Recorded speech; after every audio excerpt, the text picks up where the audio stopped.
से लाए? यहाँ का नहीं है, बाहर से उड़ाया। 30 का पड़ा। अरे पागल हो गया है, उड़ा के लाया और बोलता है 30 का पड़ा। 15 देगा मैं, 10। बहुत मेहनत की उस्मान भाई। 20 फाइनल। बोल क्या बोलता है? ठीक है, चलेगा।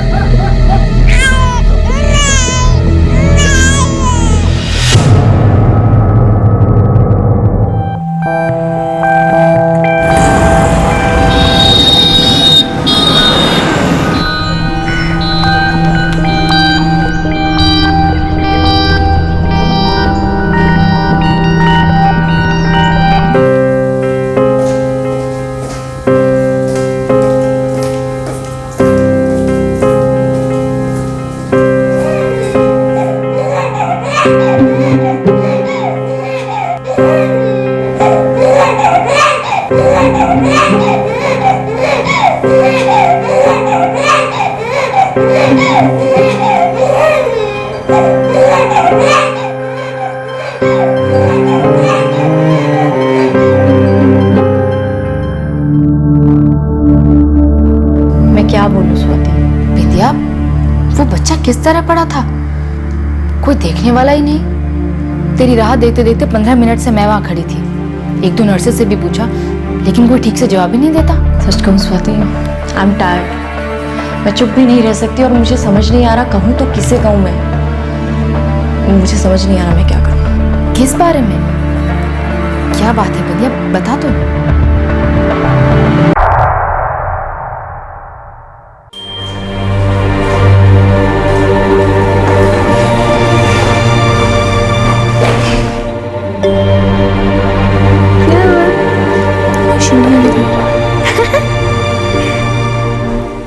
हाँ हाँ हाँ, क्या क्या क्या दादी की सब?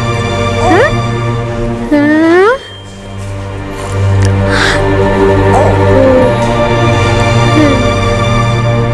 क्या दिख रहा है? सुनो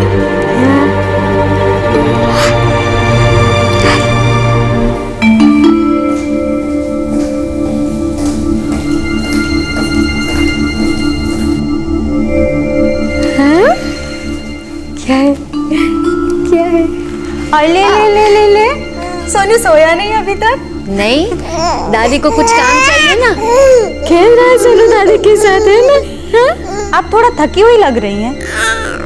नहीं, नींद आ रही है, लेकिन जब तक इसके मम्मी पापा में से कोई नहीं जागता मुझे आराम कहाँ। हाँ क्या हुआ क्या हुआ? हाँ क्या हुआ क्या हुआ? अच्छा, यहाँ चाय मिल सकती है? सॉरी आंटी, वार्ड में चाय अलाउड नहीं है, आपको कैंटीन जाना होगा। थोड़ी देर में इनमें से कोई जाग जाए फिर चली जाऊँ। आप चाय पी लीजिए, तब तक बच्चे को मैं संभालती हूँ। मैं इसीलिए तो राउंड पर थी, यही तो ड्यूटी है मेरी।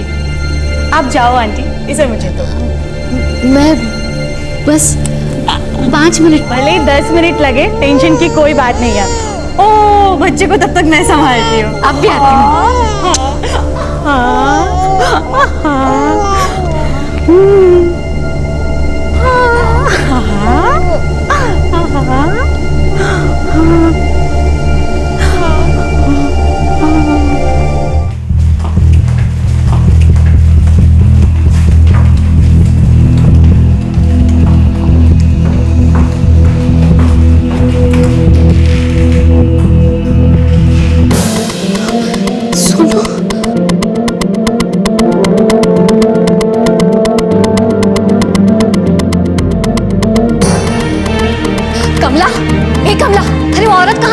कौन औरत अम्मा? वही जिसके पास सोनू को छोड़ कर गई थी मैं। कौन औरत और किसके पास छोड़ा आपने सोनू को? कोई अस्पताल गई थी, बोली मैं बच्चे को संभालती हूँ, आप चाय पी के आ जाइए। लेकिन कहाँ लेके गई वो मेरे सोनू को? पता नहीं कहाँ गई वो औरत। क्या हुआ कमला, क्या हुआ अम्मा? कोई अस्पताल की औरत थी, बोली मैं बच्चे को संभालती हूँ, आप चाय पी के आ जाइए।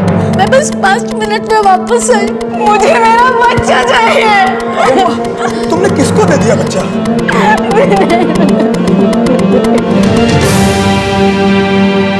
ह्यूमन ट्रैफिकिंग, औरतों, बच्चों और बहुत छोटे बच्चों की तस्करी, ये $1 बिलियन इंडस्ट्री दुनिया भर में फैली है, जिसके एक सिरे पर है देह व्यापार, दूसरे सिरे पर है चाइल्ड लेबर का माफिया और तीसरे सिरे पर बेगिंग माफिया।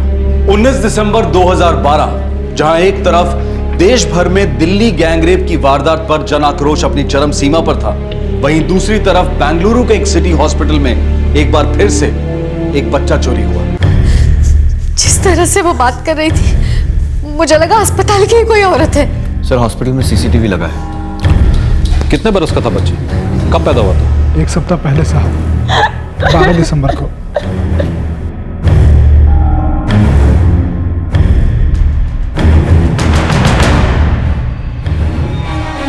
ये स्टॉप। ये? हाँ। लेकिन ये तो हमारे स्टाफ के मेंबर नहीं है। सर इसने तो यूनिफॉर्म भी नहीं पहना है। लेकिन जिस तरह से वो बात कर रही थी, मुझे लगा अस्पताल की कोई औरत होगी। आप चाय पी लीजिए, तब तक बच्चे को मैं संभालती हूँ। मैं इसीलिए तो राउंड पर थी। यही तो ड्यूटी है मेरी। आप जाओ आंटी। फॉरवर्ड करो।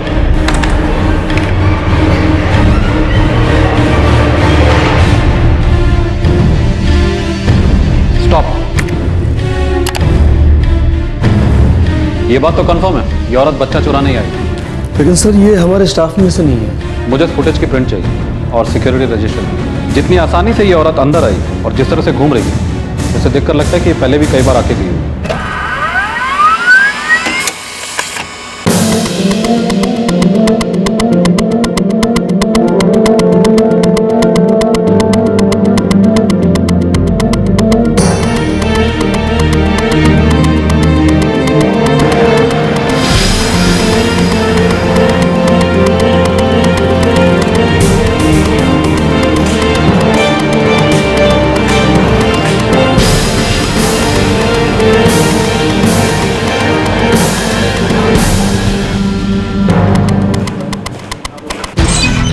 सर उस औरत की अभी तक कोई लीड नहीं मिली।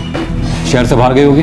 सर ये रैकेट ऐसे ही काम करता है, हमेशा दूसरे शहर से बच्चे उड़ाते हैं और फिर किसी और शहर में जाकर बेच देते हैं, इसीलिए बच्चों को ट्रेस करना भी बहुत मुश्किल होता है। तलाश जारी रखो। सर शर्म की बात है कि रैकेट इतना खुलेआम पनप रहा है। तरस आता मुझे माँ बाप पर, क्या गुजरती होगी उनकी।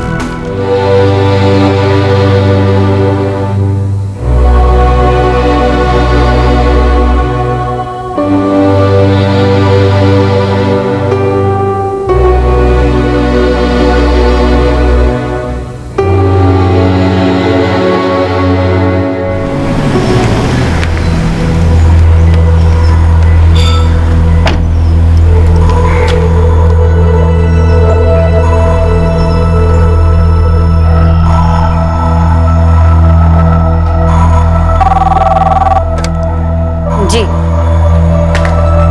अनीता जायसवाल। यस। आपको बुलाया है। ओके। आगे से ले। Thank you.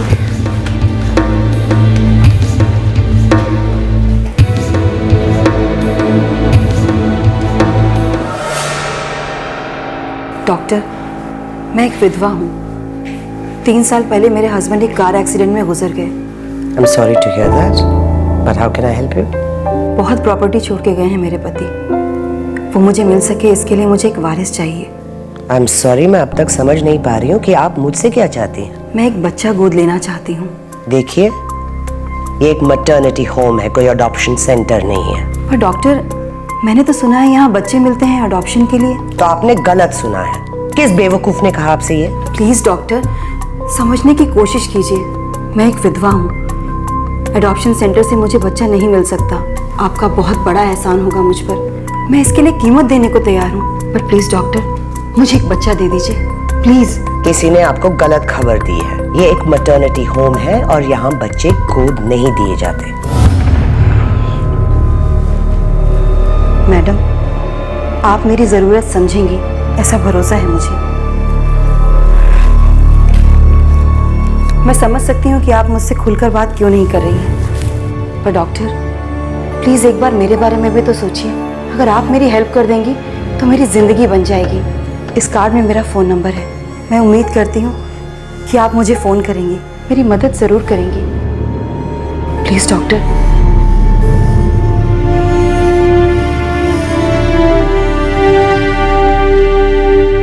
मैम, उन्होंने बोला कि आपसे मिलना है। तो तुमने सीधे अंदर कैबिन में भेज दिया। पूछना तो चाहिए था क्या काम है। मैम मुझे लगा कि किसी रेफरेंस से आई होगी। तो पूछना तो चाहिए था किस रेफरेंस से आई है। दोबारा बिना पूछे किसी को भी तुम अंदर नहीं भेजोगे, is that clear? Okay ma'am.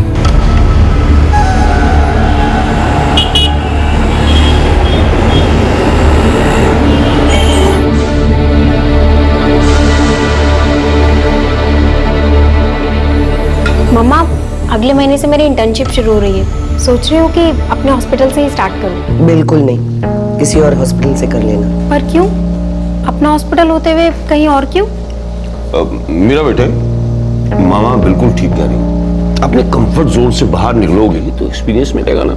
Ultimately तो तुम्हें मामा को ज्वाइन करना ही है, इसलिए मौका अच्छा है। बाहर जाओ, कुछ एक्सपीरियंस लो अच्छे से। ये औरत अनीता जायसवाल ठीक लगती है, जेन्युइन लगती है। नहीं बेटा, बिना कांटेक्ट के आई है, इसलिए उस पर इतनी जल्दी भरोसा करना ठीक नहीं। टटोल कर देखो।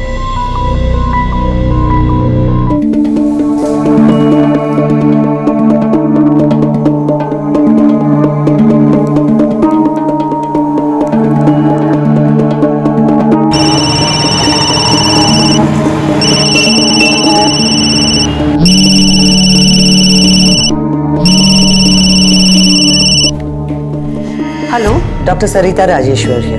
Oh good morning doctor. मैंने आपकी प्रॉब्लम के बारे में सोचा है। डॉक्टर आप मेरी मदद करेंगी ना? देखिए, एक 7 दिन का बच्चा है, लेकिन प्रॉब्लम यह है कि उसकी माँ नॉर्थ ईस्ट की थी। कभी ना कभी तो पता चल ही जाएगा कि बच्चा आपका नहीं है। सवाल उठेंगे आप पर, सोच लीजिए। बच्चा किसका है, कैसा है, इससे मुझे कोई फर्क नहीं पड़ता। मुझे तो बस एक बच्चा चाहिए। ये बच्चा मुझे अपने पति की प्रॉपर्टी के लिए नहीं, अपने लिए भी चाहिए। मैं माँ नहीं बन सकती ना? ऑल राइट, मुझे थोड़ा टाइम दो, I'll get back to you. 6 महीने पहले मई 2012 में इसी बेंगलुरु शहर में एक औरत बच्चा गोद लेने आई थी, या यूं कहें कि बच्चा खरीदने आई थी। शहर की एक प्रतिष्ठित डॉक्टर द्वारा संचालित ये एक जाना माना हॉस्पिटल और मैटरनिटी होम था। बच्चा खरीदने आई औरत को कहीं से तो ये जानकारी मिली होगी कि इस अस्पताल में बच्चे अडॉप्शन के लिए बेचे जाते हैं। एक तरफ हॉस्पिटल में बढ़ती बच्चों की चोरियां और दूसरी तरफ बच्चों को बेचकर पनप रहा अस्पताल। क्या ये दोनों कड़ियां आपस में मिली हुई थी?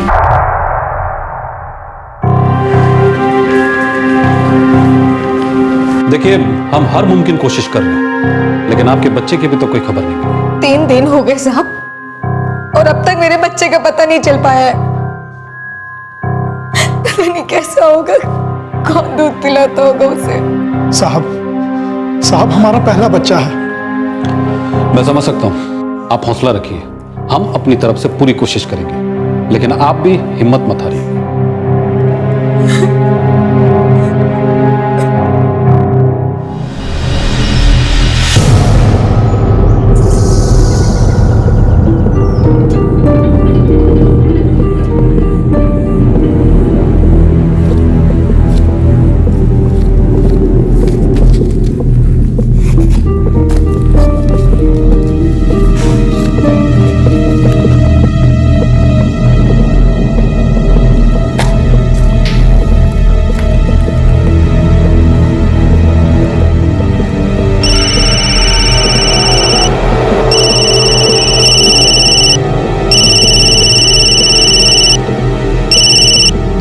हेलो, डॉक्टर सरिता राजेश्वर है।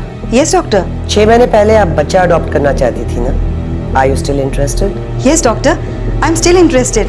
6 महीने से आपके फोन का ही तो वेट कर रही थी। ठीक है, एक बार हॉस्पिटल आकर मिल लो।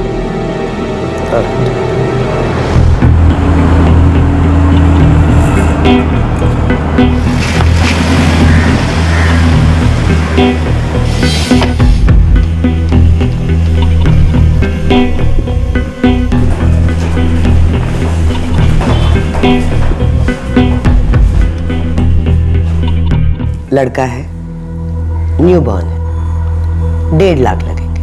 1.5 लाख? डॉक्टर 1.5 लाख तो बहुत ज्यादा है। मैं एक विधवा हूँ, प्रॉपर्टी भी अभी तक नहीं मिली है। एकदम से 1.5 लाख कहाँ से लाऊंगी मैं? तो फिर मैं कुछ नहीं कर सकती। बच्चा दे रही हूँ, वो भी प्रॉपर बर्थ सर्टिफिकेट के साथ। सब कुछ प्रॉपर होगा। जन्म के बाद से बच्चे को हम संभालते हैं और इन सब चीजों के लिए खर्च होता है। आप तो जानते हैं ना मैंने इस बच्चे के लिए कितना वेट किया है। मुझे बस एक बच्चा चाहिए डॉक्टर। आप क्या थोड़ा कम नहीं कर सकती? Please doctor. Don't plead. ठीक है, 1 लाख। डॉक्टर अगर थोड़ा और कम? तो फिर एक काम कर, बच्चे को भूल जा। नहीं डॉक्टर, मैं 1 लाख देने को तैयार हूँ, लेकिन मुझे बच्चा कब तक मिल जाएगा? कल पैसे ले आओ और बच्चा ले जाओ।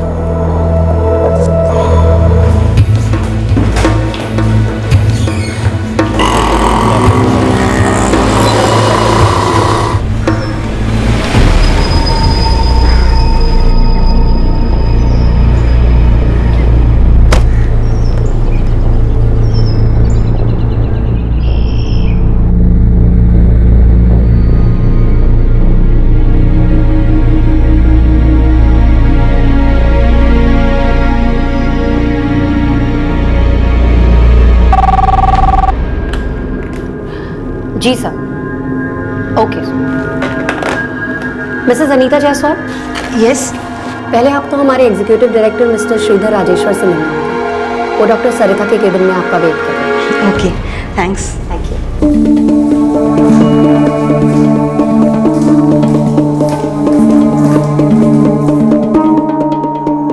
पैसे लाया? जी। लेकिन बच्चा कहाँ है? पहले आप पैसे जमा करा दीजिए, उसके बाद बच्चा आपका।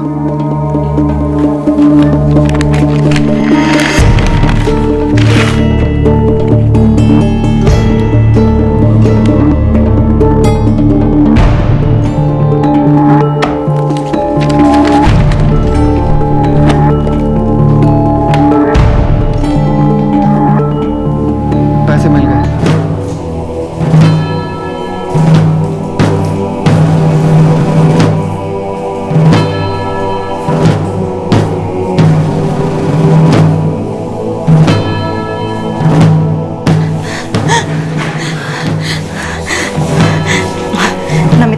पहले तू इसे अपने हाथों में ले, तू मेरे लिए बहुत लगी रही है।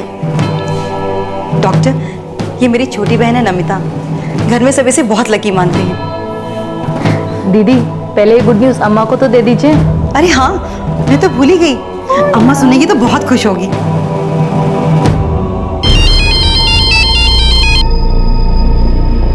हाँ अनीता बोलो।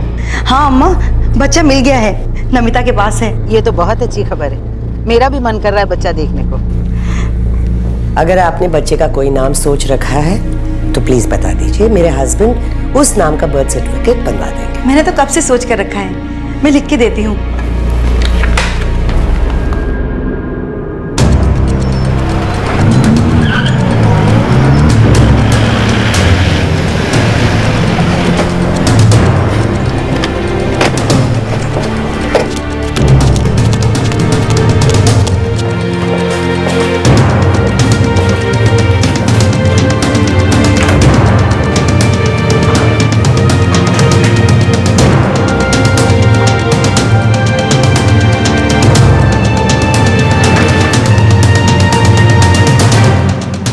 ब्रीफकेस में है सर।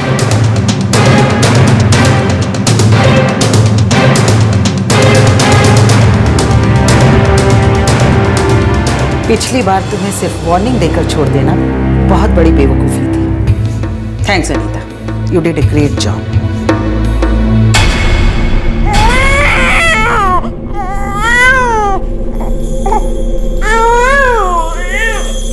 सर, प्लान के मुताबिक बच्चा पहले मेरी गोद में था। इस बार हमारे पास काफी सबूत है। We will present a strong case.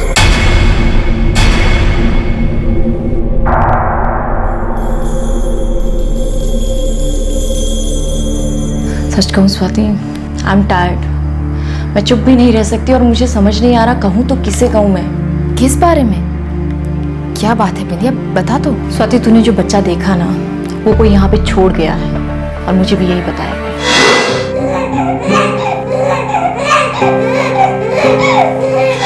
क्या कह रही है तू? मैं कुछ समझी नहीं। स्वाति, इस हॉस्पिटल में बहुत से इलीगल काम हो रहे हैं, इलीगल ऑपरेशन हो रहे हैं। बच्चों बच्चों की बिक्री हो रही है और भी बहुत कुछ हो रहा है। तूने टॉप अथॉरिटी से बात की? वही तो मुश्किल है। इस हॉस्पिटल की टॉप अथॉरिटी डॉक्टर सरिता राजेश्वर है और वही इस हॉस्पिटल की ऑनर भी। वो और उनकी फैमिली मिलकर ही ये सब इल्लीगल बिजनेस कर रही है। लेकिन बिंदिया ये सब गलत है, तुम्हें रोकना चाहिए ये सब। कैसे? मेरे पास कोई सबूत ही नहीं है। अगर वो डॉक्टर इस सब में इन्वॉल्व है तो इसका मतलब समझ रही हो तुम? जो बच्चे यहाँ से बेचे गए हैं वो ह्यूमन ट्रैफिकिंग के शिकार हो सकते हैं। ये सब एक रैकेट है, हमें ये सब रोकना चाहिए। पर मैं क्या कर सकती हूँ? बोल, चुप मत रहे। एक बात तो तय है बिंदिया, मैं चुप नहीं रहूंगी। ये क्या बकवास है? डॉक्टर बिंदिया, किसी और को इन्फॉर्म करने से पहले एक बार मुझसे तो बात करनी चाहिए थी ना, ताकि किसी को कुछ पता न चले, उससे पहले ही आप बच्चा बेच सके। एक्सक्यूज मी मैम, आप इस तरह मुझ पर इल्जाम नहीं लगा सकते। एक कपल आए थे जो इस बच्चे को छोड़ गए, दिया गया नाम एड्रेस सब कुछ गलत था। मैंने सिर्फ इंसानियत के नाते इस बच्चे को संभाला है और वैसे भी मैं आपको इन्फॉर्म करने ही वाली थी। कब? बच्चा बेच देने के बाद? 2 साल पहले एक आम नागरिक स्वाति ने इस अस्पताल में एक बच्चे को दयनीय अवस्था में देखा और उसने ये बात अपनी एक दोस्त को बताई जो उस अस्पताल में बतौर डॉक्टर काम कर रही थी। और जब उसने अपनी डॉक्टर दोस्त से उस अस्पताल में चल रही गैर कानूनी गतिविधियों के बारे में सुना तो उसे सुनकर बहुत धक्का लगा। संवेदनशील, सतर्क और सचेत स्वाति ने तुरंत संबंधित अधिकारियों को सूचित किया और उस बच्चे को बचाकर चाइल्ड वेलफेयर होम को सौंप दिया। डॉक्टर सरिता राजेश्वर और उसके हॉस्पिटल को सिर्फ हिदायत देकर छोड़ दिया गया क्योंकि उनके खिलाफ कोई सबूत हाथ नहीं लग पाए। लेकिन 1 साल बाद स्वाति, मैंने वो हॉस्पिटल छोड़ दिया है, पर वहाँ अभी भी वो सारे इलीगल काम हो रहे हैं। I know that for sure. बच्चे अभी भी बेचे जाते हैं। पिछली बार वेलफेयर एसोसिएशन ने उसे एक वार्निंग देकर छोड़ दिया था क्योंकि कोई सबूत ही हाथ नहीं लगा। सबूत हाथ लगता भी तो क्या होता? डॉक्टर सरिता बहुत पावरफुल है और उनके पति राजेश्वर की पहुंच बहुत ऊपर तक है। पर इसका मतलब ये तो नहीं ना कि कोई ये रैकेट रोक नहीं सकता। ये सब एक जुर्म है बिंदिया और हमें इसे रोकना चाहिए। आई नो, जो मैं कर सकती थी मैंने किया। सोचा तुझे बता दूं। अब तू ही बता इस रैकेट को कैसे रोक सकती है? स्वाति, मुझे मेरे चैनल से बात करनी होगी। कुछ भी कर अनीता, हमें ये सब रोकना होगा। ये इतना आसान नहीं होगा, बड़े लोग इन्वॉल्व होंगे इसमें, well connected, it's very risky. तो नारायण, सब कुछ जानते हुए हम लोग चुपचाप तो नहीं बैठ सकते ना। ये सब गलत है और हमारी भी तो कोई जिम्मेदारी बनती है। Swati is right Narayan. स्वाति, अच्छा हुआ जो तुमने मुझे बताया। मैं आज ही अपने चैनल हेड से बात करती हूँ। हो सकता है वो इस पर स्टिंग ऑपरेशन करना चाहे।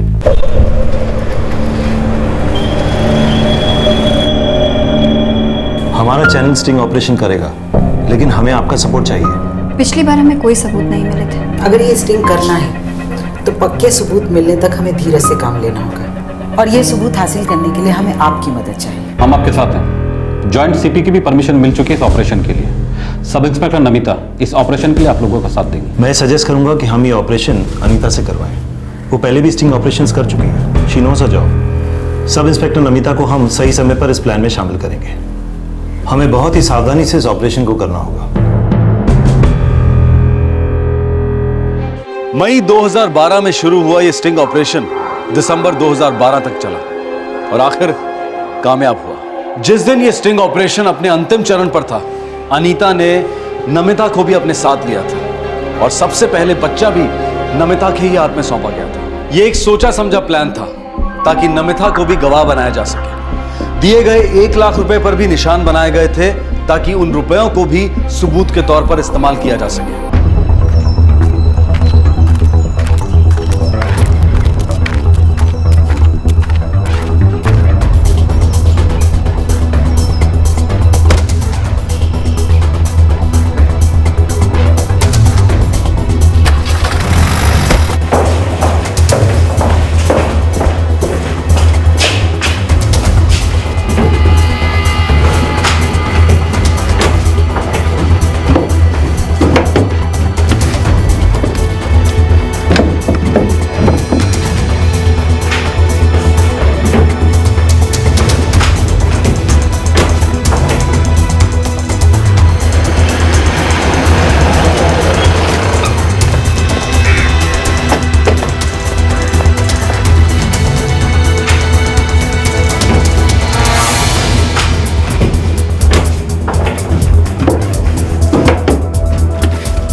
द हेल इंस्पेक्टर, मैं एक रिटायर्ड कर्नल हूं।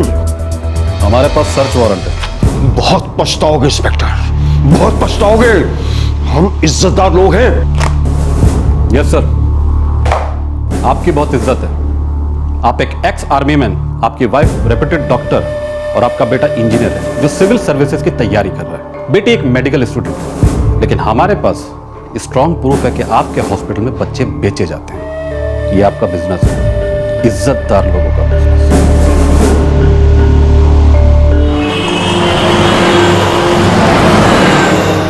कमला, वो कह रहे थे कि शायद बच्चा हमारा ही है। भगवान करे कि हमारा ही हो। बहुत दिन हो गए सोनू को देखे।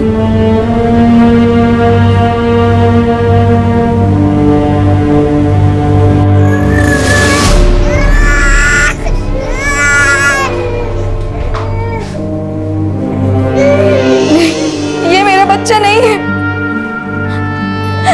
मैडम, ये मेरा बच्चा नहीं है। मैं पहचानती हूँ अपने बच्चे को। एक हफ्ते गोद में खिलाया उसे। ये मेरा बच्चा नहीं है।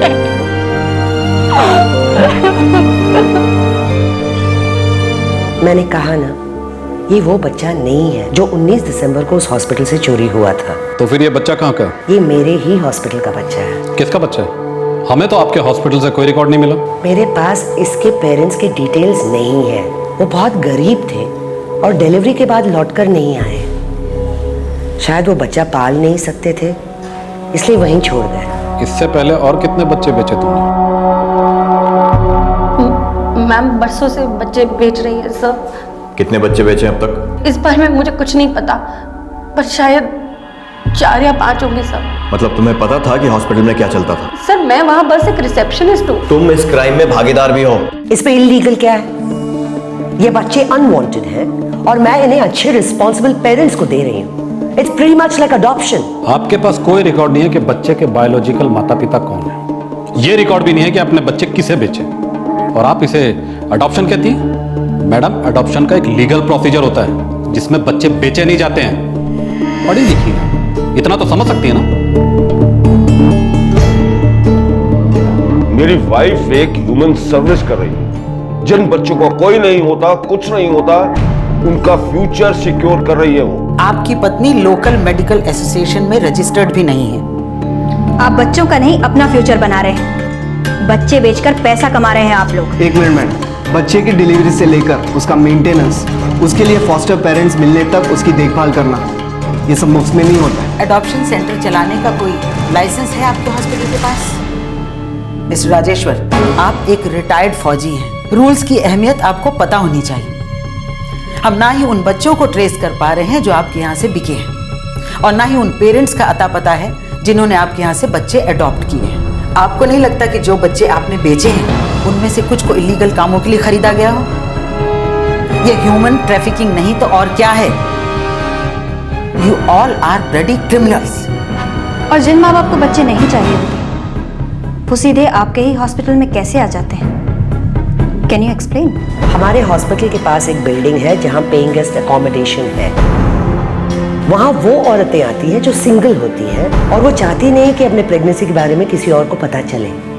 वो बच्चा गिरवाने आती है। मतलब वो आपकी शरण में आ जाते हैं डिलीवरी या अबॉर्शन के लिए। फिर आपके दिमाग में एक ब्रिलियंट आइडिया आता है कि बच्चों को गिराने से बेहतर है बच्चों को बेचकर पैसा बनाया जाए।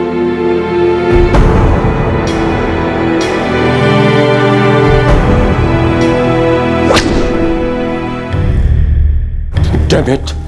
मेरी बीवी जेल में है, उसके ऊपर चार्जेस लगे हुए हैं, मेरा हॉस्पिटल सील हो चुका है। I need your help.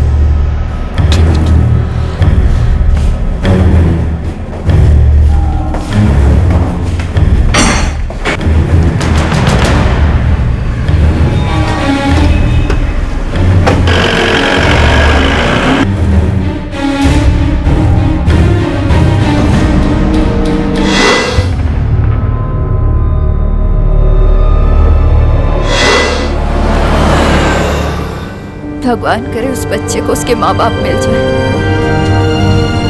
वो सही सलामत अपने घर पहुंच जाए।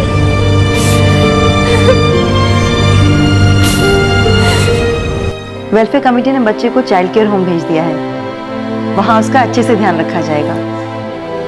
थैंक्स स्वाति। अगर तुम मुझे हिम्मत नहीं देती तो शायद मैं कभी अपना मुंह नहीं खोल पाती। बस भगवान करे कि डॉक्टर सरिता ने जिस किसी को भी बच्चे बेचे हैं वो अच्छे लोग निकले।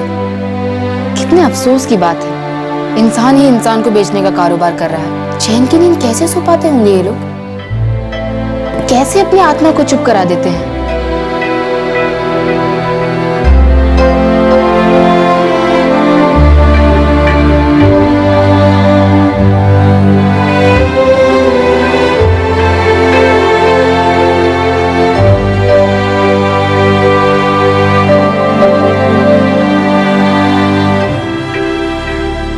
डॉक्टर सरिता राजेश्वर मानने के लिए ही तैयार नहीं है कि वो कोई गलत काम कर रही थी। उनका मानना है कि वो अनवांटेड बच्चों को एक अच्छा भविष्य दे रही थी और उन्हें इसमें कुछ भी अनैतिक और गैर कानूनी नहीं लगता है। मेडिकल काउंसिल ने हॉस्पिटल पर ताला लगा दिया है, इन्वेस्टिगेशन चल रही है और हॉस्पिटल का लाइसेंस रद्द करने के बारे में भी सोचा जा रहा है। पुलिस डॉक्टर सरिता द्वारा बेचे गए बच्चों की तलाश कर रही है और साथ ही बेंगलुरु के एक जाने माने अस्पताल से चोरी हुए दिनेश और कमला के बच्चे को भी ढूंढा जा रहा है। डॉक्टर सरिता के पति के संबंध बहुत बड़े लोगों से हैं, उनकी पहुंच भी काफी ऊंची है।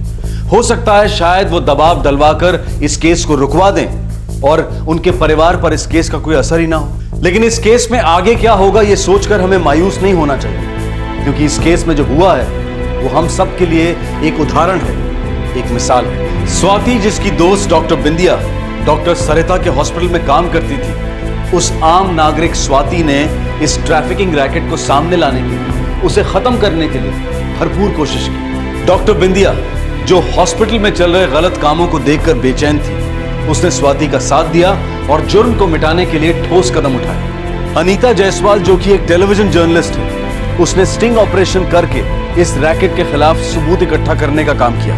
वेलफेयर कमेटी ने भी अपनी जिम्मेदारी समझी और इस स्टिंग ऑपरेशन में उनका साथ दिया। पुलिस फोर्स से इन सबको पूरा सहयोग मिला। एक आम नागरिक, एक मीडिया प्रोफेशनल, एक मेडिकल प्रोफेशनल, एक वेलफेयर ऑर्गेनाइजेशन और एक लॉ एनफोर्सिंग अथॉरिटी, इन सब ने एकजुट होकर इस जुर्म को रोका। ये एक जीती जागती मिसाल है जो हम सब के लिए प्रेरणा बन सकती है। ये प्रमाण है इस बात का कि अगर जो गलत हो रहा है उसे रोकने की हम ठान लें, अपनी अपनी क्षमता के साथ अपना अपना कर्तव्य जिम्मेदारी के साथ निभाएं, तो सब कुछ संभव है। उन लोगों को रोकना संभव है जो हमारे बीच रहकर गलत काम कर रहे हैं, जो इस सोच में जीते हैं कि इस दुनिया में हर चीज, हर इंसान बिकाऊ है। जिनके पास पावर है, पैसा है, वो ये सोचते हैं कि वो अपने खिलाफ उठती हर आवाज को चुप करा सकते हैं, खरीद सकते हैं, क्योंकि वो ये मानते हैं कि आम आदमी तो अपनी जिंदगी की जद्दोजहद में ही व्यस्त रहता है। वो मानते हैं कि वक्त के साथ हर केस पर धूल जम जाती है। वो मानते हैं कि आम आदमी सब कुछ भूलकर आगे बढ़ जाता है। लेकिन ताकत के नशे में चूर इन मगरूर लोगों को ये याद दिलाना बहुत जरूरी है कि आम आदमी आगे बढ़ता जरूर है, लेकिन वो सब कुछ भुला दे, ये जरूरी नहीं है। हमारे आज के एपिसोड की दूसरी कहानी।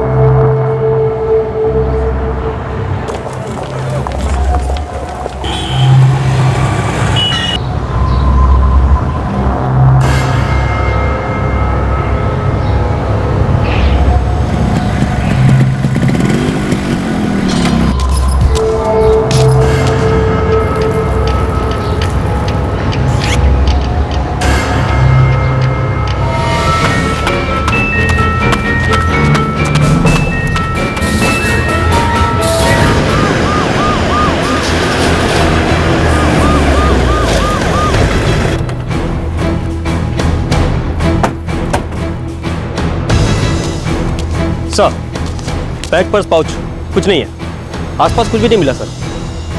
साड़ी से तो मिडिल क्लास की लगती है कदम। मुंबई और नवी मुंबई के सारे थानों में चेक करो, कहीं कोई मिसिंग कंप्लेंट तो नहीं है। सर, लगता है इनका सर किसी पत्थर से टकरा है। हमें भी लाश के पास एक पत्थर पड़ा हुआ मिला था। उम्र 60 और 65 के बीच लगती है। अपना बचाव नहीं कर पाई है। मौत का वक्त कल शाम 6 और 8 बजे के बीच।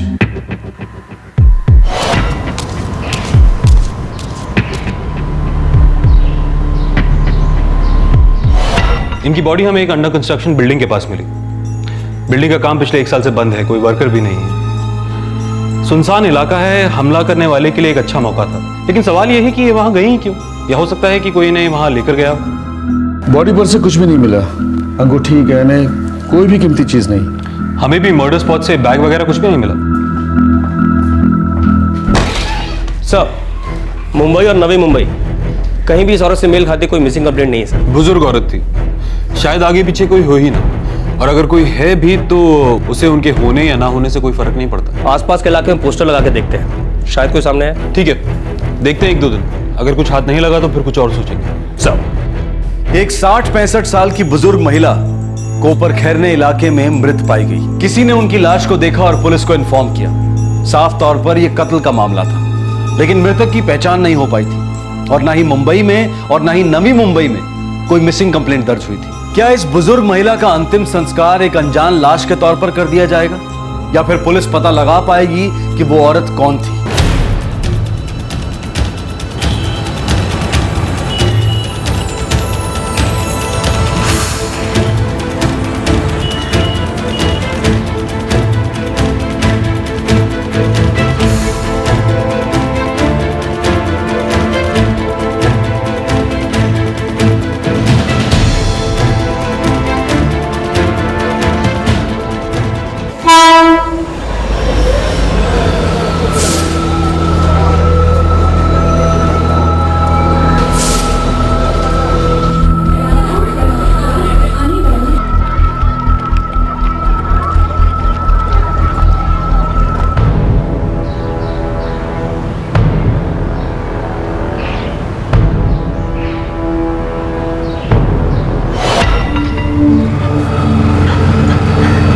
ऑटो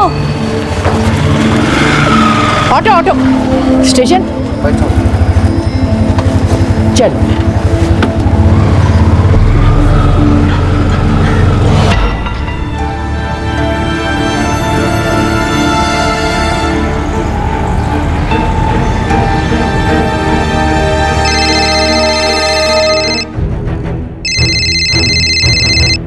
हेलो, कोपर खैरने पुलिस स्टेशन। साहब मैं वो कुर्ला स्टेशन के बाहर बूढ़ी औरत का पोस्टर देखा। आप जानते हो उसे? जानता तो नहीं हूँ साहब, लेकिन इतना जरूर मालूम है कि वो नेहरू नगर में रहती थी। उधर से 2-3 बार मेरे साथ शेयरिंग रिक्शा में बैठी है। आपका नाम? साहब मंदार। Thank you Mandar.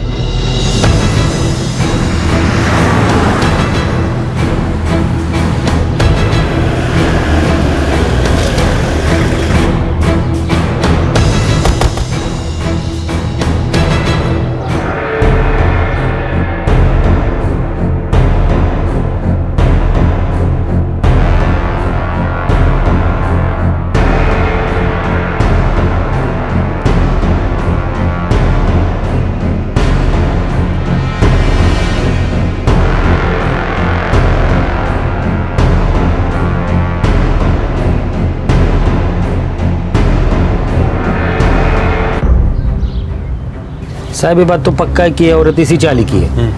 कई बार आए लेकिन नाम पता मालूम नहीं मेरे को। वो 12/34 वाली से पूछो, वो पूरे चाली का खबर रखती है, वो बराबर बताएगी आपको। कहाँ होगा ये 12/34? ये 6 घर छोड़ के साहब। ये तो शांता मौसी है, 3 दिन से घर नहीं आई है। कुछ हुआ है क्या साहब? किधर है इनका घर? यही बाजू की गली में 35/46। साहब शांता मौसी 19 तारीख को सुबह घर से निकली थी।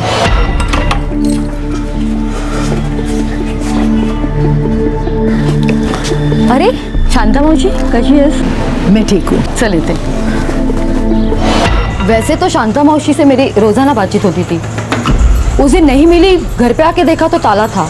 इनके घर पर और कौन रहता है? वैसे तो शांता मौसी अकेली रहती है, लेकिन हाँ उनकी बेटी भी है दक्षा, पास ही की चौल में रहती है अपने पति नवीन और बच्चों के साथ। दूसरे दिन भी मौसी को मैंने नहीं देखा तो उनको जाकर मैंने बोला, उन्होंने कहा कि पुलिस में रपट लिखवाएंगे। कहाँ रहते हैं? आखिरकार उस बुजुर्ग औरत की पहचान हुई, उनके घर का पता भी चला, और यह भी पता चला कि उनकी एक बेटी और दामाद भी हैं जो उनके गुम होने की कंप्लेंट लिखवाने वाले थे। लेकिन मुंबई के किसी भी पुलिस स्टेशन से कोपर खैराने पुलिस को मिसिंग की कोई इंफॉर्मेशन नहीं मिली। क्या शांताबाई की मिसिंग कंप्लेंट वाकई दर्ज हुई थी?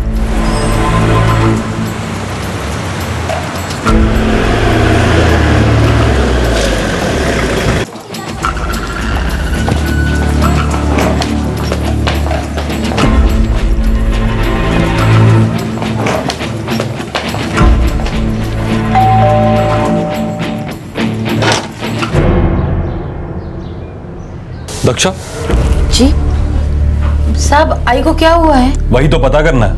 वैसे अगर आई की इतनी ही फिक्र थी तो उनकी मिसिंग कंप्लेंट क्यों नहीं की थी साहब, इधर नेहरू नगर पुलिस थाने में मैं और मेरा पति दोनों गए थे। लेकिन हमने तो सारे पुलिस स्टेशन में फोटो भेजी थी।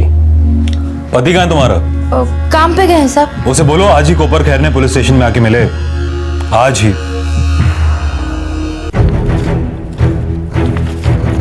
हाँ, 21 सितंबर रात 9 बजे ये दक्षा और नवीन फटके ने मिसिंग कंप्लेंट कराया था। शांताबाई रामटेके, मदर ऑफ दक्षा फटके, रेजिडेंट ऑफ 35/46 शिवाजी चौल, नेहरू नगर। लेकिन हमने ये फोटो भेजा था मिसिंग कंप्लेंट से क्रॉस चेक करने के लिए।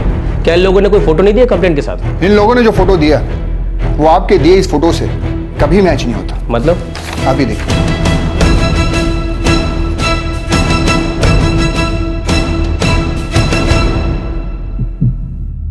साहब, मेरे पास आई की यही फोटो थी। तुम्हारी आई इतने दिन से गायब थी, तुमने उन्हें ढूंढने की कोशिश नहीं की? क्या है ना साहब, सासू माँ को कोई भी रोक टोक पसंद नहीं थी।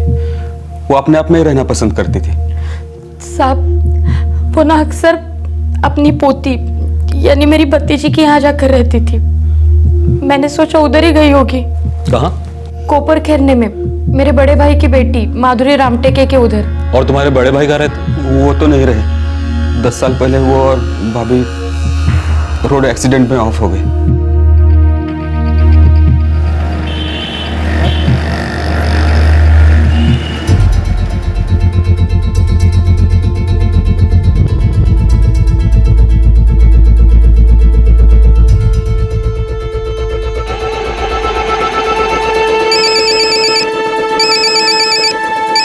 शीतल, हाँ फोन देखना है सर। हाँ, एक्सक्यूज मी। हेलो माधुरी, पुलिस स्टेशन से फोन है।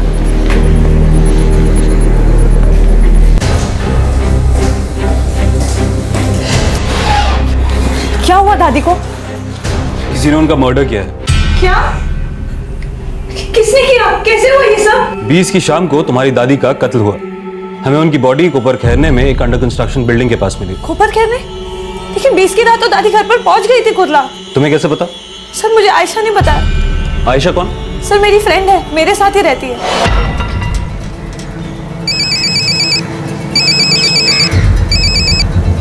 हाँ आयशा। हाँ माधुरी, अच्छा सुन, दादी के पैसे बैंक में जमा करवा दिए हैं, ओके? और उनको थाने से कुर्ला की ट्रेन में भी बिठा दिया है। Thank you so much Ayesha. अरे थैंक यू की क्या बात है यार। अच्छा सुन, अभी कुछ दिन मैं घर नहीं आऊंगी, नासिक जा रही हूँ। क्यों ऐसे अचानक? नहीं, कुछ सीरियस नहीं है, बस वो मुझे थोड़ा काम है, कुछ दिनों में लौट आऊंगी। हाँ अच्छा, अभी मैं रखती हूँ, फोन की बैटरी लो हो रही है। ओके अच्छा ठीक है, चल बाय। Okay bye.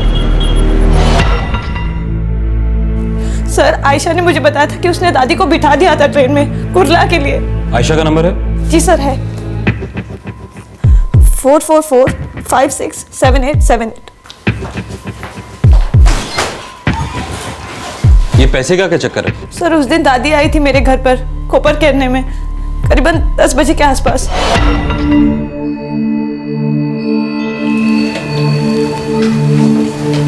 अगं माधुरी, मी एकटी कशी जाऊं? 1.5 लाख रुपए बहुत बड़ी रकम होती है बेटा, मेरे को ना डर लगता है। सॉरी दादी, आज ना पॉसिबल ही नहीं है।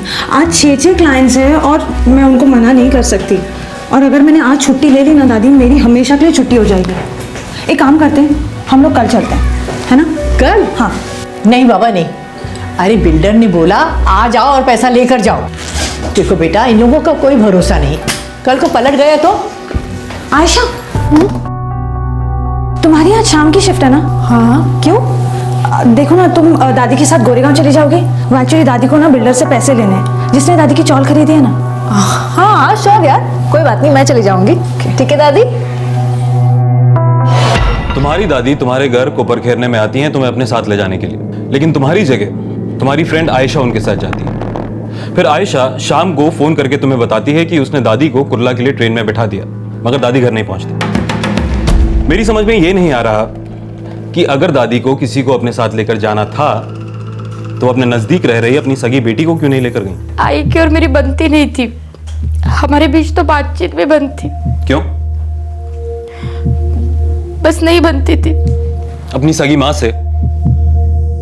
सर, मेरे मम्मी पापा गुजर जाने के बाद दादी और मैं बहुत करीब आ गए थे और दक्षा बुआ को लगता था कि दादी उनके बच्चों से ज़्यादा मुझसे प्यार करती है। बस यही दादी और दक्षा बुआ के बीच में मेन प्रॉब्लम थी।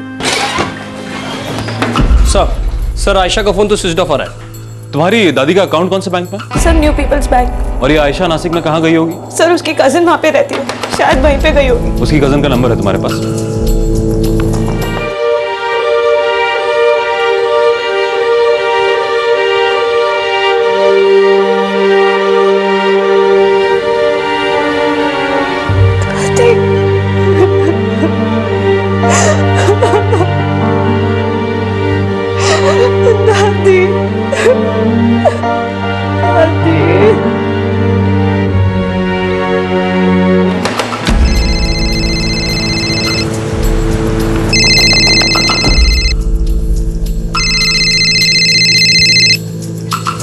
हेलो हेलो नुसरत खान जी, कहिए। कोपर खैराना पुलिस स्टेशन से पीएसआई कदम बोल रहा हूँ। आयशा है? आयशा जी वो तो यहाँ नहीं है। क्यों, क्या हुआ है? वो 20 तारीख की रात को आपके यहाँ नहीं आई? जी नहीं, मैं तो उससे पिछले 4 महीने से नहीं मिली। पर हुआ क्या है? उसके पेरेंट्स कहाँ रहते हैं? वो तो बेंगलुरु में रहते हैं। पर हुआ क्या है सर? अगर आयशा से बात हो तो उसे कहना कि तुरंत कोपर खैराना पुलिस स्टेशन में कांटेक्ट करें। जी लेकिन जी नहीं, हमें इनके बॉडी पर कुछ भी नहीं मिला। नहीं सर, दादी सोने के कंगन, चेन और इयरिंग हमेशा पहने ही रहती थी। पर जब हमें इनकी बॉडी मिली उस पर कोई भी गहने नहीं थे।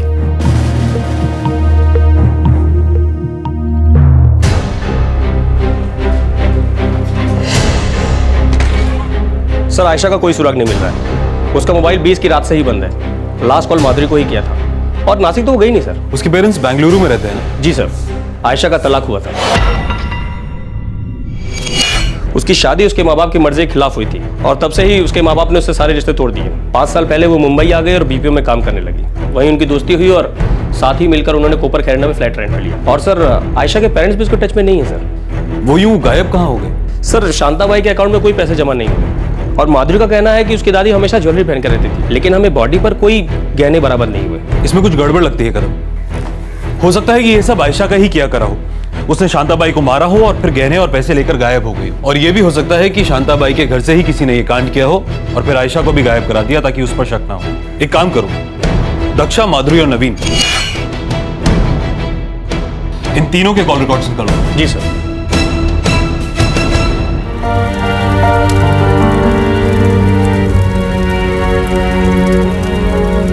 उस बुजुर्ग औरत का अंतिम संस्कार एक अनजान लाश की तरह से नहीं हुआ। वो थी नेहरू नगर कुर्ला की रहने वाली शांताबाई रामटेके, जो उस मनूस दिन मार दी गई जिस दिन वो स्लम रीडेवलपमेंट करने वाले बिल्डर से पैसा लेने गई हुई थी। शांताबाई ने जो पैसे कलेक्ट किए थे वो गायब थे। शांताबाई ने जो गहने पहने थे वो गायब थे। और तो और शांताबाई के साथ गई माधुरी की रूममेट आयशा, वो भी गायब थी।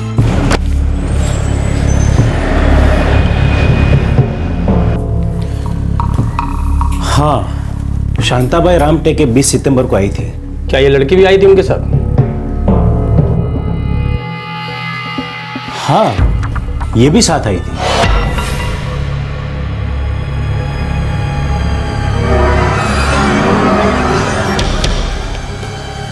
गिन लो बेटा, ये ना।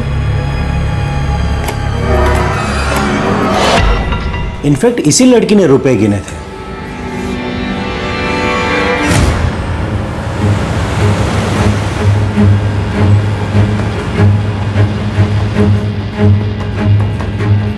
सर आयशा 21 सितंबर से काम पर नहीं आ रही। कोई है ऐसा जो उसके बारे में कुछ बता सके? उसका कोई करीबी दोस्त? आयशा के यहाँ सबसे फ्रेंडशिप है। 1 साल से यहाँ काम कर रही है। एकदम बिंदास आउटगोइंग लड़की है। काफ़ी शौकीन भी है। मतलब? जैसे ड्रिंकिंग एंड स्मोकिंग करना। खर्चा भी बहुत करती थी। काफ़ी दिनों से रिपोर्ट नहीं किया तो यहाँ मैंने सबसे पूछा, लेकिन किसी को भी उसके बारे में कोई खबर नहीं। आपके द्वारा डायल किया गया नंबर फिलहाल स्विच ऑफ है। The number you have dialed is currently switched off.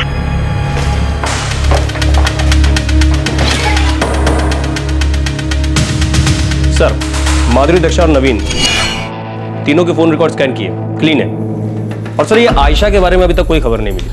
कदम कहीं ऐसा तो नहीं कि हमारा ध्यान भटकाने के लिए आयशा की कहानी बनाई गई है? आखिर कोई ऐसे गायब कैसे हो सकता है? सर, इन्फॉर्मर्स को ज्वेलरी के पीछे लगाया है। ज्वेलरी चोरी हुई है, कभी न कभी कहीं ना कहीं बिकेगी जरूर।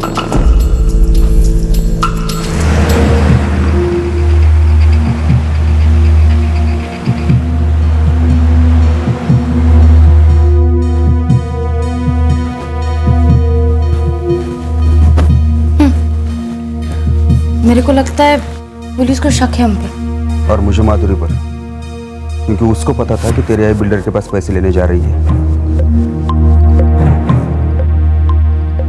कुछ हफ्ते यूं ही गुजर गए, कोई सुराग हाथ नहीं लग रहा था। आयशा न जाने कहां छूमंतर हो गई थी, उसका कोई अता पता नहीं था। और फिर अचानक इस केस से जुड़ी एक बड़ी खबर आई, जिसने पुलिस इन्वेस्टिगेशन के लिए एक नया दरवाजा खोल दिया।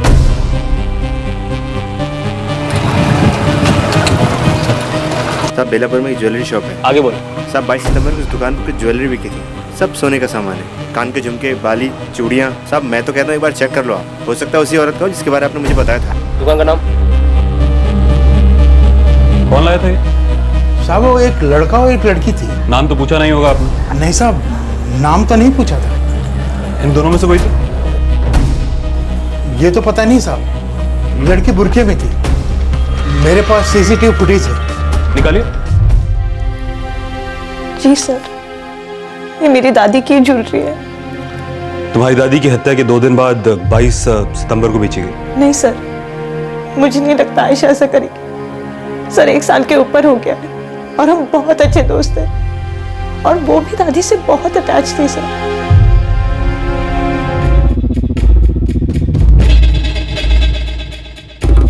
काफी अच्छी तरह से खुद को ढक रखा है। डेफिनेटली अपनी आइडेंटिटी छुपाने की कोशिश कर रही है। सर, लेकिन इसके साथ जो आदमी है वो नवीन नहीं है। पर ये औरत कौन हो सकती है? आयशा, दक्षा या माधुरी? ये जो भी है, अब ये बात इस लड़के से ही पता चलेगी। ढूंढो इस लड़के को। हो सकता है कि इसमें आयशा, दक्षा या माधुरी में से ही कोई इन्वॉल्व हो, मगर हमारे पास अभी कोई सबूत नहीं है। सर,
आज सुबह पुलिस आई थी।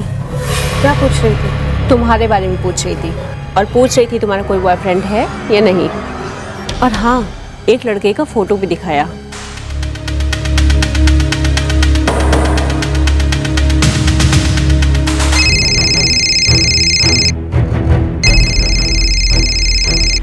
हाँ कादिर, बोल।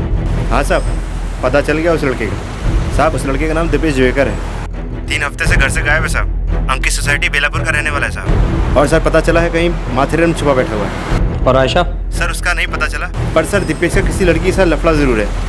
माथेरन में कहाँ? वो तो नहीं पता चला साहब। मेरे लड़के लोग लगे हुए पता करने में। आप माथेरन पहुंचो साहब, तब तक मैं पता करके बताता हूँ।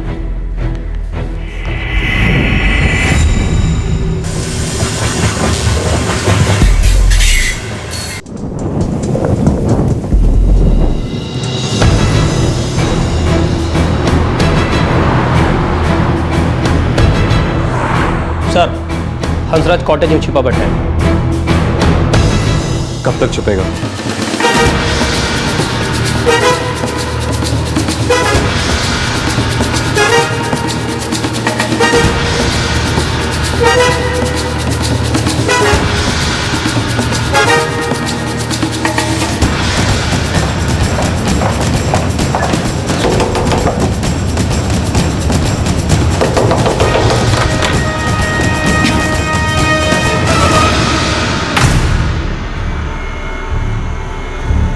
कौन है दीपेश?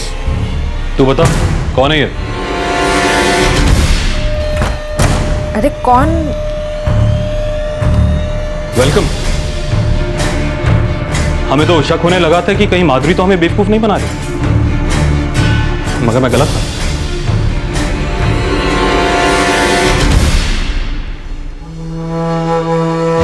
सर, इस मर्डर से मेरा कोई लेना देना नहीं है। मैंने सिर्फ आयशा की ज्वेलरी बेचने में मदद की थी। अच्छा, और तूने उससे ये तक नहीं पूछा कि वो ज्वेलरी आई कहां से? सर पूछा था, और तभी मुझे इस सब के बारे में पता चला।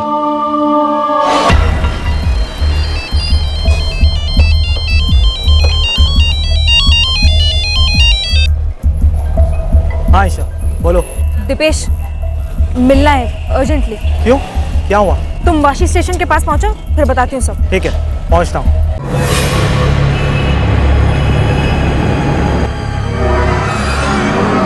ये कहाँ से है?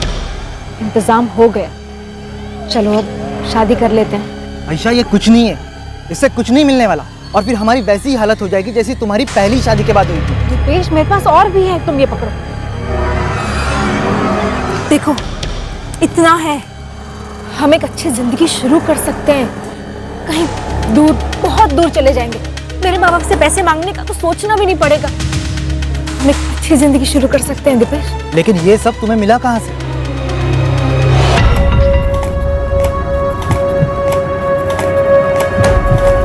पूरे 1.5 लाख है दादी। माँ जी, बस 2 महीने का वक्त दीजिए और मैं नई कॉलोनी में अलॉटमेंट करा दूंगा। एकदम बढ़िया घर। आपका बहुत बहुत धन्यवाद। अच्छा हुआ आयशा तू मेरे साथ आ गई, नहीं तो पता नहीं क्या होता। अरे दादी, कैसी बात करते हो? माधुरी नहीं आ सकी, मैं आ गई, है ना? एक ही तो बात है। तो सच्ची बहुत अच्छी है बेटा। मेरा एक काम और करेगी? मेरे को ना बैंक में जाने का है, ये पैसे जमा करायचे आहेत। आप ये पैसा बैंक में रखेंगी? अरे और नहीं तो क्या। अरे इतनी बड़ी रकम मैं अपनी खोली में रखेगी क्या? उधर किसी ने मार दिया तो मैं क्या करेगी? अरे माधुरी के लगना के लिए मेरे को इसको बैंक में ही रखना है संभाल के। दादी, बैंक में पैसा रख के क्या मिलेगा आपको? देखो देखो, मेरे पास एक आइडिया। आप भी अकेले रहते हो और माधुरी भी, क्यों ना आप दोनों एक घर ले लो और वहीं रहो साथ में, वहीं कपड़ खरीदने में। आयशा, मैं अभी इतनी बुढ़ी नहीं हो गई है। अरे 1.5 लाख की रकम में मुंबई में फ्लैट मिलता है क्या?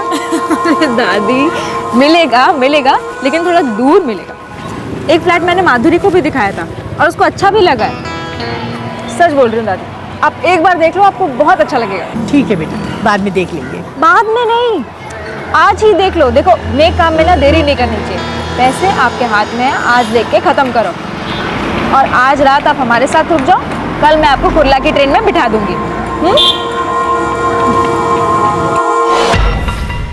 तो क्या तुमने उस बुढ़िया को खत्म कर दिया? अपनी दोस्त की दादी को मार डाला?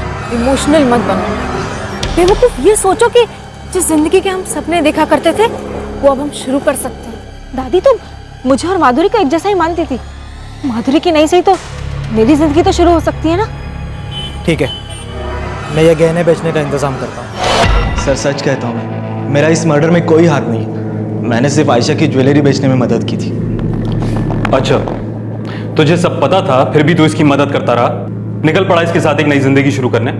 और तुम, उस औरत ने तुम पर विश्वास किया था, तुम्हारी दोस्त माधुरी ने भी तुम पर विश्वास किया था। सर, विश्वास तो मैंने भी किसी पे किया था, शादी की थी, लेकिन उसे सिर्फ मेरे माँ बाप के पैसे से ही मतलब था।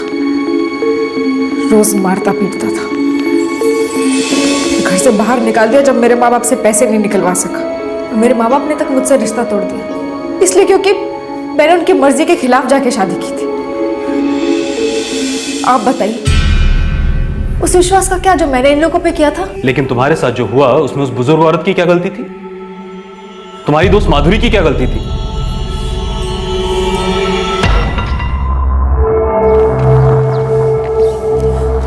आयशा, तू ये मुझे कहाँ ले आई है?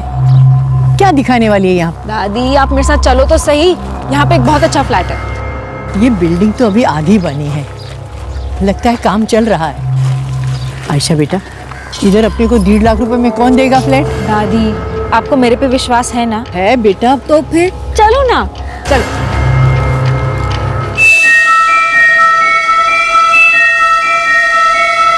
अच्छा ये तू कैसा मजाक कर रही है मेरे साथ? कहाँ लेकर आ गई मेरे को? सॉरी दादी, मैं मजाक नहीं कर रही। क्या? दादी ये जो पैसे आपके पास है ना, उससे मेरी लाइफ बन जाएगी।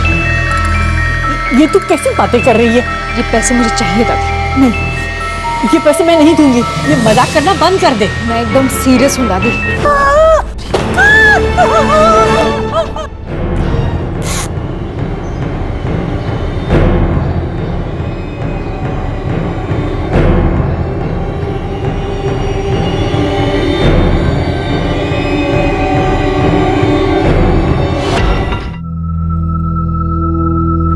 तुमने सच में ये सोचा कि एक बूढ़ी औरत की जान लेकर उसके गहने और पैसे लूट कर तुम एक नई जिंदगी शुरू कर सकती हो? सर ये तो आप भी जानते हैं कि सारी जिंदगियां कोई ईमानदारी पे तो नहीं बनी होती है ना। बेईमानी और धोखे पर कभी एक खुशहाल जिंदगी खड़ी नहीं हो सकती। किसी ने ये नहीं सिखाया तुम्हें?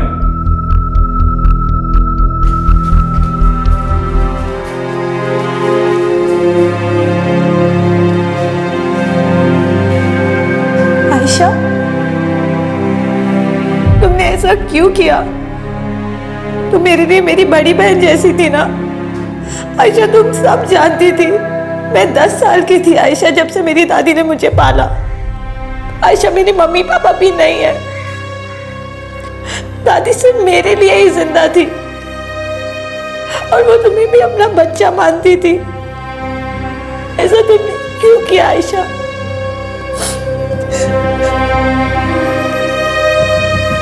प्लीज प्लीज मुझे माफ कर दे। I am really sorry. मुझे समझ ही नहीं आया क्या करूं। मैं बस एक अच्छी जिंदगी चाहती थी यार। सब लोगों से उधार मांगते मांगते अपने माँ बाप से थक गई थी, जो मेरी तकलीफ को कभी समझते ही नहीं थे। बस एक बेटर लाइफ चाहती थी। कुछ ज्यादा तो नहीं मांगा था ना, बस कोई रास्ता ही नहीं मिला। आयशा के खिलाफ आईपीसी की दफा 302 के तहत चार्जेस लगे हैं और आयशा के बॉयफ्रेंड पर आईपीसी की दफा 204 के तहत सबूत मिटाने का आरोप है। वो अभी बेल पर बाहर है। माधुरी तो लगभग बिखर चुकी थी। दादी ही उसका सब कुछ थी। वो तो उस दिन का इंतजार कर रही थी जब वो इतना कमा पाएगी कि अपनी दादी को अपने साथ रख सके। आयशा के माता पिता ने उनकी मर्जी के खिलाफ एक ऐसे आदमी से शादी करने के लिए उसे कभी माफ नहीं किया जिस आदमी ने आयशा को बहुत सताया था, यातनाएं दी थी। आखिरकार आयशा को उससे भी दूर होना पड़ा। उसे नौकरी मिली, लेकिन जिस तरह की अच्छी जिंदगी वो जीना चाहती थी उसके लिए उसकी कमाई हमेशा कम पड़ी। उसे एक लड़के से प्यार हो गया, लेकिन उसने भी उसके इस ख्याल को मजबूत ही किया कि एक अच्छी जिंदगी गुजारने के लिए बहुत कुछ चाहिए होता है। कुछ हफ्ते पहले दिसंबर 2012 के आखिर में चेन्नई में एक ऑटो रिक्शा ड्राइवर और उसके 2 दोस्तों ने एक बुजुर्ग औरत को मारकर उसके गहने लूट लिए। इन तीनों को अपने सपने, अपनी इच्छाएं पूरी करने के लिए पैसों की जरूरत थी। हर दूसरे दिन कोई ना कोई कत्ल होता है जहां आरोपी एक अच्छी जिंदगी की चाह किसी की जान लेकर उसे लूटकर पूरी करना चाहता है। कितनी खतरनाक और अचंभे की बात है कि कुछ लोग ऐसा भी सोचते हैं कि वो अपनी जिंदगी बना सकते हैं किसी दूसरे की जिंदगी खत्म करके, उसे लूटकर। ऐसा क्या है जो लोगों को ये सब करने के लिए प्रेरित करता है? माना कि सभी जिंदगियां सादगी और ईमानदारी की बुनियाद पर नहीं खड़ी हैं, लेकिन ये भी तो एक बहुत बड़ी सच्चाई है ना कि कोई भी जिंदगी धोखेबाजी, बेईमानी और जुर्म के सहारे नहीं फल फूल सकती। आपसे फिर मुलाकात होगी क्राइम पेट्रोल दस्तक में एक और नए केस के साथ। तब तक अपना ख्याल रखें, सुरक्षित रहें और याद रखें कि आप किसी दूसरे की जिंदगी खत्म करके कभी भी अपने लिए खुशियां और अच्छी जिंदगी नहीं खरीद सकते हैं। जय हिंद। इस तरह के और भी एपिसोड देखने के लिए हमारे चैनल को सब्सक्राइब करें और बेल आइकन दबाना ना भूलें।